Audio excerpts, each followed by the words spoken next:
C'est une tradition, chaque année au mois de mai, Cahors organise le championnat de France des apprentis. Le CMA de Bayonne vient d'inscrire son nom au tableau d'honneur de l'édition 2009, une compétition très prisée par les différents centres d'apprentissage. Marc Guillaume et Michel Mézières ont suivi le CFA Pierre-Paul Riquet de Toulouse, champion en 2008 et qui remettait donc son titre en jeu.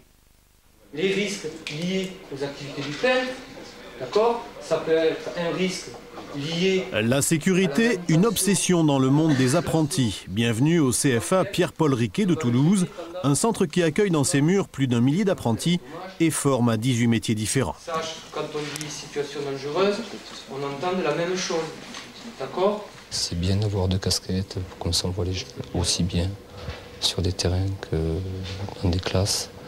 Et les jeunes vous voient aussi sur un terrain de sport et peuvent vous voir aussi sur une autre casquette en salle et je pense que c'est un bon complément.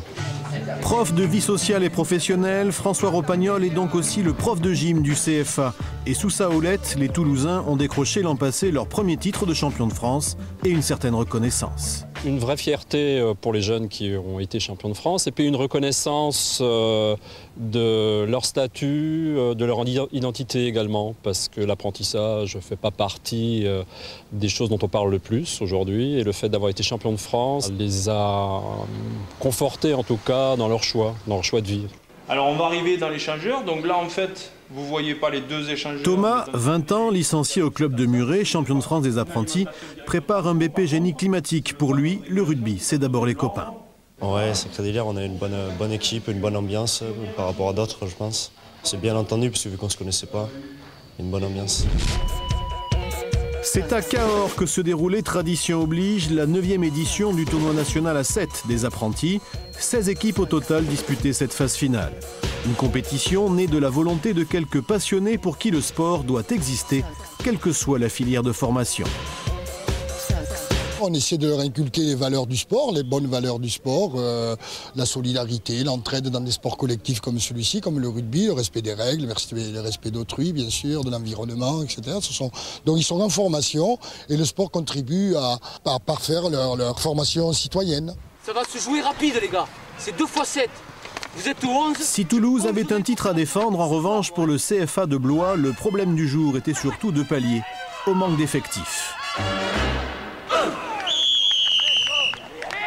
On a un jeune qui nous a fait faux bond dimanche au moment de partir. Donc on est parti à 7 jeunes, c'était un petit peu une récompense aussi pour eux. Bon, c'était un peu risqué parce que effectivement on risquait avec un blessé d'avoir plus que 6 joueurs dans l'équipe. Et ce sera le cas. Blois terminera même avec la cuillère de bois. Regrouper des apprentis venus d'horizons totalement différents et donc pour certains un véritable casse-tête, comme en témoigne aussi Guillaume Bouic, l'ancien attaquant d'Agen. Nous on n'a que des CAP et donc ça limite au niveau de l'âge forcément, alors qu'eux ont parfois des bacs professionnels, des choses comme ça, ce qui permet d'avoir des joueurs un peu plus aguerris et un peu plus habitués à ce genre de rencontres. Après 6 victoires, le CFA Pierre-Paul Riquet de Toulouse se qualifiera pour le dernier carré du championnat. Reste que le lendemain, les Hauts-Garonnais vont craquer en demi-finale face à leurs voisins de Blagnac, avant de perdre également un match de classement face aux Béarnais de Borde. Toulouse termine donc 4e, en bas du podium. C'est quand même un bilan qui reste quand même positif, malgré qu'on est toujours compétiteur dans l'âme et qu'on aimerait qu'ils aillent jusqu'au bout. C'est très dur sur 2 jours.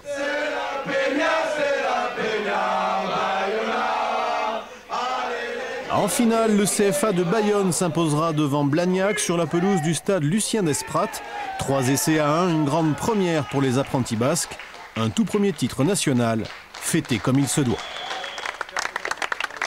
C'est une super, comme on dit, promotion, une super récompense, dans le sens où ce sont des gamins qui arrivent de différents horizons et voilà, on les retrouve dans un autre contexte et c'est ça qu'il y a de fabuleux, quoi. C'est que de suite, bon, il faut qu'on essaye de construire très rapidement une famille et aujourd'hui, voilà, la famille s'est retrouvée et ça l'a fait, comme on le dit tout simplement. C'est Philippe Benetton, le Cadurcien, qui va remettre en personne le trophée aux champions. Bayonne et ses apprentis rois de France, au moins pendant 1 an.